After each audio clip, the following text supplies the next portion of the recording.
All right, welcome to our last Pat Dooley show of the year. Of course, football season ending, the regular season ending Saturday, and this will be the last one. I know you're going to miss me. I'll miss you too. I want to thank these lovely ladies who've guided me through this year.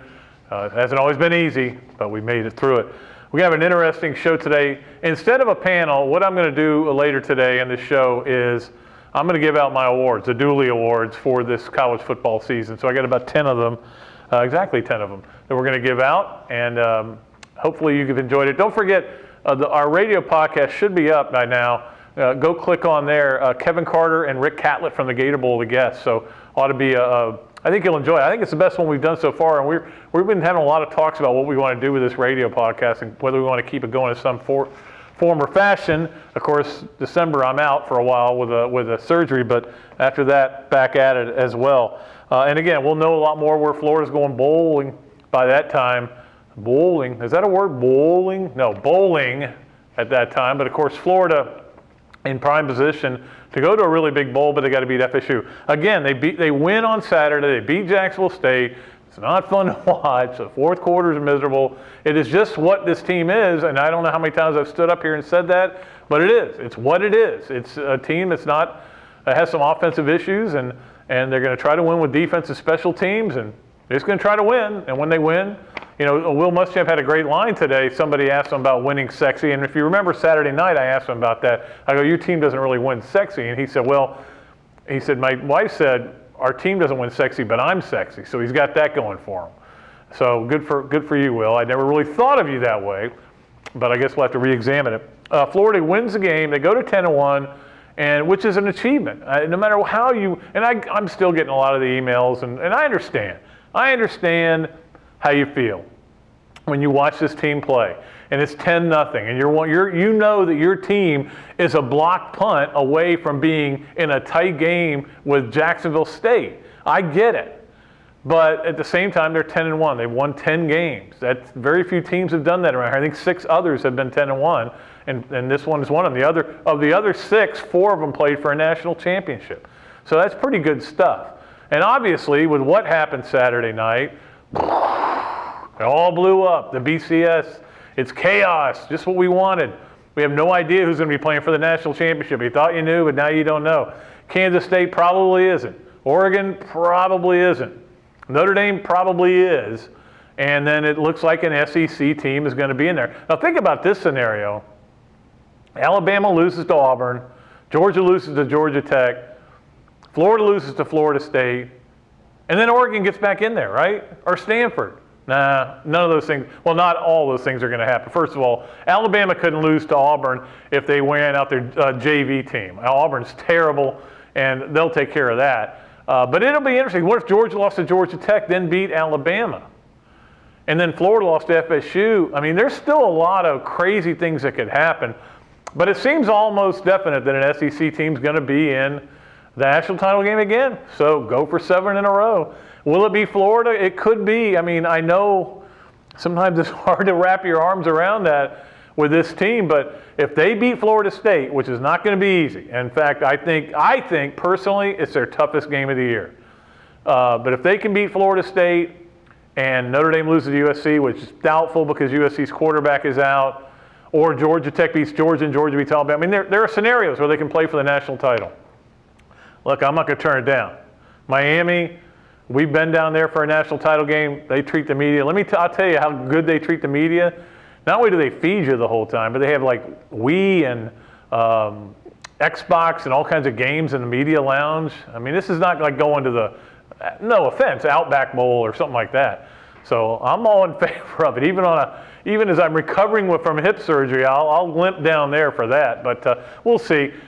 Florida more likely, I think, if they lose this game, more likely to go to Capital One, possibly the Outback. If they win against Florida State, they're almost assured of being in the Sugar Bowl, or they could drop down to the Capital One. The Sugar Bowl is probably going to take Florida if they go 11-1, and then you have the Alabama-Georgia winner go to the national title game if that works out, and then Georgia would drop, or the loser, could be Alabama, drop all the way back down to the Capital One. But we'll see. Bowl situation, Again, I talk about that with Rick Catlett on the radio podcast, so make sure you go click on that. It's pretty good stuff from him. Also, on Saturday night, I was by myself. Family went out of town. I know in the old days, my wife and daughter out of town, I'm out. I'm partying like it's 1999, but it's not 1999 anymore. As a result, I'm sitting on a recliner with a bowl of soup. But I did enjoy watching the games, although I got to tell you, I rooted for Oregon. I like Oregon's team a lot. I like Chip Kelly, and I've been rooting for them all year. So I was one of the few people that when Stanford won that game in overtime was like, oh man, I wanted to see Oregon play for the national title, but that's not going to happen almost certainly. Now, don't forget, they've got a huge game. They got Oregon State this week, and then they will play in the Pac, if they win that game, they'll play in the Pac-12 championship game against UCLA. That's just going to help their computer ranking if things happen. Well, it's enough to give you a headache. Finally, we saw another big firing this week. No surprise, Derek Dooley. I like Derek Dooley, not just because his name's Dooley. It's a great name, but I've known his dad, talked to his dad at the Florida-Georgia game. I like talking to Derek Dooley. He's a very interesting guy, but they had no choice. I mean, you get seal clubbed by Vanderbilt. That's rule number one. You're out. You're done. 0-7 in the SEC. I think he's a really good coach. I think he knows offense, but he made a huge hiring mistake when he brought in Sal Sunseri. The guy obviously is not suited to be a defensive coordinator. He took a chance on him, didn't work out. Sometimes when you take chances like that, they backfire. Will be really interesting to see who Kentucky hires, who Tennessee hires, who Arkansas hires, and probably who Auburn hires. Those are 4 hirings that they're so diverse in the schools. I mean, Auburn is this little town in Alabama that's second fiddle to Alabama and everything. Kentucky is second fiddle to its own basketball team. In Tennessee, you're the king of Tennessee, but it's hard to recruit because there's not as many players in Tennessee as there is in some of these other states. And then Arkansas, kind of a Johnny-come-lately to the SEC situation, but you've got the facilities there and you've got a lot of good things there to be really good. So I'm really fascinated to see who ends up at those 4 jobs and who we'll be talking to in Hoover at the next SEC Media Days. All right, it's time now to go to the 3 things.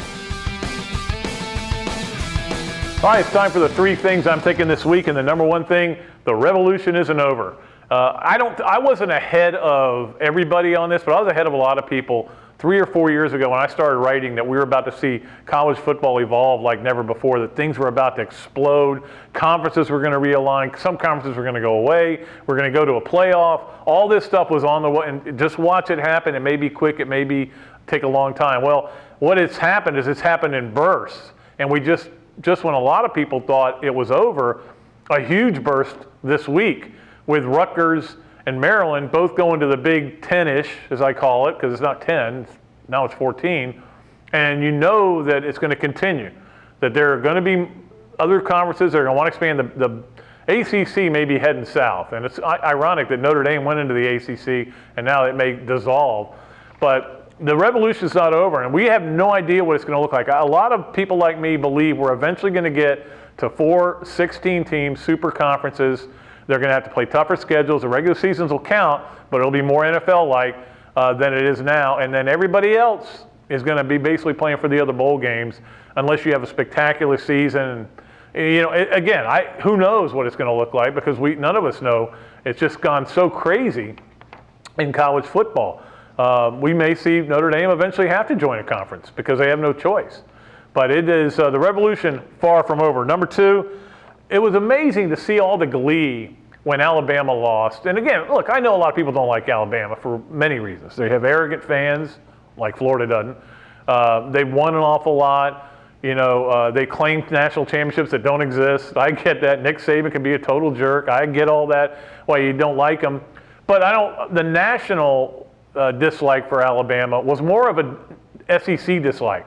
We don't want another SEC team in there. And they kind of knew before that Texas A&M game that if Alabama got there, it was over. They were going to win it. Well, when they lost, the glee, I mean, gosh, I thought you were going to have, fireworks going off and a national day of celebration around the country in college football. Well, guess what? A week later, you're all mad again. The venom is cranked back up against the SEC. This is not right. Computers are wrong. It's fun to watch. I think that's why God invented Twitter, just for weeks like this. And number 3, I say this, I don't expect it to happen, but I won't be surprised if FSU gets up on Florida and puts the game where it's in hand. Watch out, because FSU's been disrespected, they feel like. The computers are killing them. And certainly a win over Florida is going to help them, but it's not going to get them enough to get up into that top 5 or top 6. But Jimbo Fisher, I guarantee if he's got a chance, is going to put it on his old friend Will Muschamp. Now, before you start sending me emails, what are you talking about, the Gator defense? I know, but I'm just saying, if the opportunity's there, Jimbo Fisher's not going to pass it up, no matter whether they share a beach house together or not. This is his chance to say, hey, computers, hey, voters, I know that our schedule sucked because we play in a sucky conference. And we didn't schedule anybody in the non-conference schedule. I almost forgot what you call that. Non-conference schedule, because West Virginia pulled out and we got stuck with Mercy. I know all that, but look, we played 2 teams. We clobbered Clemson. Now we clobbered Florida, which you guys had 4th in the BCS. Look at that. I'm just saying, if he's got a chance, he's going to do it. All right, we'll take a break. When we come back, it's time for the Dooley Awards. Okay, usually in this spot we have a panel of experts, or so-called experts, that talk about different things, but we're going to start a new tradition this year. On the last show of the year, we're going to give out the Dooley Awards, and those are going to go to different things that I've seen over college football over the last year. The winner of each one of these Dooley Awards gets this brand new football. No, this is a nasty, well, I don't know where this ball, this was, I think, used for our prep stuff. Look at the hole in it there. That's unbelievable, but you get one. How about that? All right, so let's go to the first one. Worst coaching job of the year, and there are 3 candidates. They are Gene Chizik, Frank Beamer, and Lane Kiffin. Frank Beamer, I mean, for them to be where they are, under 500 with that team, and I know Logan Thomas is the big tease, and he's unbelievable. That guy, 6'6", giant of a quarterback, great arm, loses games. I cannot tell you how unimpressed I am with him, and certainly Gene Chizik, what's happened to them is awful, but Lane Kiffin to have, well, they're going to have 5 losses because they'll lose to Notre Dame. With the talent they have, the first-round draft picks they have, with 2 unbelievable wide receivers, that's got to go to Lane Kiffin. And I do get a little glee in giving that. So Lane Kiffin, you get a ball. We're going to actually put a second hole in it for your ball, okay? Number 2, best coach of the year. And this one is, I think a lot of people feel like it all comes from the SEC. You could certainly mention Brian Kelly's got to be a candidate for that. But I put Muschamp in there, no question about it. 7-6 a year ago, and then to go 11-1 or 10-1 this year so far. And then certainly Kevin Sumlin at Texas A&M. Now the thing about Texas A&M is they were on the verge of having the same exact record they have this year without Johnny Manziel, but they always blew it every game. They give up leads, and he's made. And if you remember, they lost the opening game to Florida, their opening game, the Florida second game. Same thing. Everybody's saying, they're the same old gaggies. But I got to give it to Brian Kelly. I mean, for Notre Dame, when you're in the spotlight, and I know their schedule has been, I like their schedule, but it's not overwhelming. It's not an SEC schedule. But to keep winning games, that says a lot to me, so I'm going to give it to him. The Southeastern Conference Player of the Year, 3 candidates. They're all quarterbacks.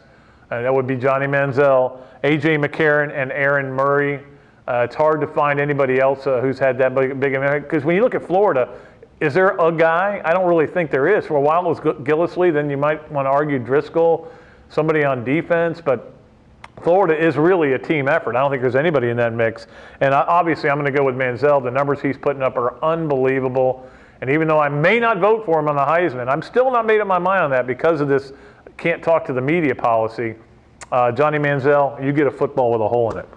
All right, number 4, the most disappointing player of the year in the SEC. I have 3 candidates. Niall Davis at Arkansas. And if you remember, one reason everybody loved Arkansas was not only did they have Tyler Wilson, but Niall Davis was back from injury. Well, maybe the injury didn't heal well. I don't know. I just watched him play last week, and he was tentative going into the holes. 346 yards for Niall Davis rushing this year. I don't think anybody saw that. Kyle Frazier from Auburn, who has just been terrible. 2 touchdowns, 8 interceptions for your starting quarterback. And I'm putting Andre DeBose on that list. DeBose last year, of course, had some big plays. Showed he could run. This year, nothing. I mean, it has been nothing. I know he's been injured lately, but he has done nothing for Florida. Some speed sweeps, a couple of decent kickoff returns. But as far as I think he's one of the most disappointing players in the league. But the award goes to Niall Davis, because Niall Davis was supposed to be a guy who you would even look into. He was like a dark horse Heisman candidate to have 346 rushing yards. Obviously, he's not back all the way, and you feel bad for him. And it's a mess out there. It is no question. It's a mess. But he's the most disappointing player to me. Favorite game of the year in college football: Alabama, Texas A&M, Stanford, Oregon, Texas A&M, Louisiana Tech. I'm going with the latter. We were up in Nashville watching that game after the Florida-Vanderbilt game. That was so much fun to watch that game. A great game. Johnny Manziel was incredible, but La Tech, fun to watch offense. I'm a guy who likes, my favorite game 65-64, okay? It's not 10-6. So that's my favorite game of the year. Favorite road trip of the year for me: 3 choices: Vanderbilt, Texas A&M, and of course Knoxville. I like Knoxville a lot. We had a good time up there. It was great to see Brandon and Trish. And Vanderbilt is still my favorite town to go to. Other than Athens, we never get to go there hardly. But Texas A&M, going there for the first time and seeing all these traditions and seeing everything they do. Not the greatest place, College Station, but I'm glad I got to go there. Even if it's the only time I ever go there, I'm glad I got to go there. So I would say that's my favorite road trip. Number 8, what coach I would most like to see in the SEC next year? The candidates are, the nominees: Charlie Strong, Sonny Dykes, or Bobby Petrino, Part 2. Now, I love Charlie Strong. I'd hate to see him coach against Florida, but I would like to see Petrino back in this league just for the quotes. I mean, it's like every team that plays them, that's all you're going to write about is Bobby Petrino. You might even go as Bobby Petrino with a neck brace for Halloween again. But that's who I'd like to see back in. Number 9, best BCS game. What is the best BCS game we could see? And I'm going with Alabama, Oregon. Now, the candidates were Alabama, Oregon, Notre Dame, Alabama, Notre Dame, Georgia, Florida, Alabama. And I know Gator fans are all saying Florida, Alabama. And look, I've said before, I want to go to the national championship game, but just for watching, I'd love to see Alabama, Oregon play. And finally, the play of the year for Florida. Here are the nominees: the fumble on the first play of the South Carolina game caused by Lechez Purifoy that Florida recovered, kind of set the tone for that game. The Driscoll to Hammond touchdown pass against Tennessee, which was certainly an unbelievable play. Or the block punt versus Louisiana Lafayette. And the funny thing is, you could actually throw in the Driscoll run against Vanderbilt, the Trey Burton run against Tennessee, the long one. I mean, there were a lot of big plays, not a ton, but there were enough to choose from. But my favorite play of the year is the block punt against Louisiana Lafayette. That game was over. They had blown that game. They get the touchdown to tie it. Now they're going to overtime, and you sit there going, I think they're going to lose it in overtime to Louisiana Lafayette, and then that block punt just like came out of nowhere, and they won the game, and people were excited. It wasn't the loudest the Swamp got this year, but it got loud and it was fun. So that was my favorite play of the year for the Florida Gators. All right, that's going to do it for our one-man panel. We'll be right back with the list. All right, it's time for the final list of the year, and why not? How do you beat FSU? And that's what I've come up with for this week. The 5 things Florida needs to do to beat Florida State over in Tallahassee. Number 1 is the obvious one. Again, win the turnover battle. Look, you got killed in turnovers in one game. You lost the game. Georgia, 6 turnovers. They had 3. It was a -3, and that's the game you lost. It's pretty obvious this team is living on a razor-thin margin of error. You can't turn the ball over especially against a really good team, and especially against an offense that's pretty good. And expect to win this game. So you've got to win the turnover margin. At the very least, break even. In other words, if you turn over once, they turned over once, that's probably not going to be the deciding factor in the game. Number 2, establish the run early. And what's happened with Florida is people have said, look, we're going to take away Gillislee. We're going to take away the run. We don't think they can throw the ball down the field. And so far, they haven't been able to throw the ball down the field. But if you can get the run going early, in different ways, and now they get a little bit worried about the run. Right now they're trying to take it away, but they're taking away with kind of a caveat that, okay, but if they do throw the ball, we've got guys back. In other words, if you've got 5 guys 5 yards off the ball, which a lot of teams are doing, you can get them 10 yards off the ball pretty easy. What you can't do is get them really deep, and that's where I think Florida can take advantage of them. But first, establish that run early. So, thirdly, don't get rattled by the no-huddle offense that FSU is going to run at you. Whenever I've watched Florida State, when they go no-huddle, hurry up, they go right down the field. And the reason is I think they quit thinking and they simplify things. They're talented enough to do that. What Florida can't do is get caught up in the fact that they're doing that and forget what they're supposed to do. You have to play assignment football. The official is by rule, although in the SEC you never know, by rule the official needs to give you time to get your guys on if they bring guys on. So just be composed, both on the sideline and on the field. Number 4, keep your emotions in check. We saw this in the Florida-Georgia game. I think, and somebody had this theory to me, and it makes a lot of sense. Florida's lost twice to Georgia with Will Muschamp. Will Muschamp is not throwing the game, as has been suggested to me. But what I do think happens is Will is an even keel guy. Now he's way up here or he's way up here. It's not like he's up here and here. But he's even keel in that he's the same way every week from week to week. The same things are going to bother him, same things are going to, same intensity. But you got to wonder if maybe the Georgia week, because it is important to him, because it is his alma mater, maybe it gets to him a little bit and he's a little different that week, and then maybe the team's a little different. I don't know. All I know is they committed 6 turnovers against Georgia, and what do they got, like 6 the rest of the year? So don't let that get to you, the fact that it's FSU. Don't get involved in pushing matches, especially before the game. We all remember Tony George. Just go out there and play football. Do what you're supposed to do, and if you play well enough, you'll win the football game, and then you can let your emotions cut loose. Georgia came out against Florida and was very emotional. And it helped them in that case, but it doesn't always help you. A lot of times it hurts you. So keep your emotions in check, especially in the pregame. And finally, be creative on offense. And I'm not saying throw 8 double reverses at them and throw the ball deep all the time. I'm just saying be creative in the way you try to get the run game going. And then we've seen this at times from Florida, but not a lot lately. Every once in a while they'll run a jet sweep. Every once in a while they'll put Burton back there. But I think they need to really throw everything they have in terms of creative ways to run the ball. Because I really believe if Florida can't run the ball, they have no chance to win this game. Well, I don't care if Driscoll's a quarterback. I don't care if Brissett's a quarterback. They've got to be able to run it a little bit. They've got to be able to be creative in the run game, and we'll see what happens. We'll see what happens Saturday, and then we'll know pretty much, well, we won't know for sure. We'll know what's going to happen the rest of the way. Of course, with the bowl games and everything, should be an exciting finish to the season. I look forward to being back with you next year. It's been fun, always is. Until then, Pat Dooley, sports columnist of the Gainesville Sun, saying so long from the Sunshine State.